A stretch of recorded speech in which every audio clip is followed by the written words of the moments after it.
మీకు తలనొప్పి, జ్వరం, తలదిరుగుడు, ఎన్నుపూస నొప్పి, అరికాల చేతుల మంటలు, నరాల బలహీనత, ఫిట్స్ ఇసొంటి ఏ తక్లీఫ్ ఉన్నా ₹1 ఫీజు లేకుండా చూపించుకునే ఉపాయం చెప్తా. మన పల్స్ న్యూరో దవాఖానా వాళ్ళు ఏప్రిల్ 15 బుధవారం రోజున ఫ్రీ హెల్త్ క్యాంప్ పెట్టిర్రు. పైన చెప్పిన అవస్థలు ఏమున్నా పెద్ద డాక్టర్ అమ్మ, గోల్డ్ మెడలిస్ట్, మన జిల్లాల మొదటి మహిళా నరాల డాక్టర్ నిరోష మేడం ఫీజు తీసుకోకుండా చూస్తదట. ఇక అవసరం ఉంటే ఊకుకే ఫిట్స్ వస్తున్న వాళ్ళకు ఈజీ అనే టెస్ట్, కాళ్ళు చేతులు గుంజే వాళ్ళకు NCS అనే టెస్ట్ చేస్తారట. ఏదన్నా టక్కరైనాక కాళ్ళు నడవరానోళ్ళకు కూడా నరాల టెస్ట్ చేసి ఇంకేమైనా రక్తం పరీక్షలు కావాలంటే ఈ ఒక్క రోజే 50% డిస్కౌంట్లు చేస్తారట. ఇక్కడ మేడం జనరల్ మెడిసిన్ కూడా చదివింది కాబట్టి జ్వరం నుంచి మొదలు పెడితే ఎమర్జెన్సీ కేసులు కూడా చూస్తారు.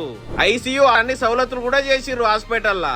అట్లనే పక్షవాతం వచ్చినాక 4.5 గంటల లోపు వీళ్ళ దగ్గరకు తీసుకొస్తే చాలా తక్కువ ధరకే ఇంజెక్షన్ చేస్తారట. మరి అవసరం ఉన్నోళ్ళు 15 బుధవారం పొద్దుగాల 9 నుంచి 5 గంటల వరకే పల్స్ న్యూరో దవాఖానా కాడికి పోవాలి. ఇక మీకు అవసరం లేకుంటే తెలిసిన వాళ్ళకి రీల్ షేర్ చేయరి. పాపం ఊళ్ళపంటున్న అన్నదమ్ములు అక్క చెల్లెళ్లకు పనికొస్తది. ఏమన్నా డౌట్ ఉంటే పైన నెంబర్లకు ఫోన్ చేయరు. అడ్రస్ హరీష్ రావు సార్ ఇంటి దారిలో లక్ష్మీ నరసింహ హాస్పిటల్ పక్క సందులనే ఉంటది. మీకు కుడి సైపు పొంట మలగంగానే ఎడం సైపు పొంట హాస్పిటల్ కనిపిస్తూనే ఉంటది.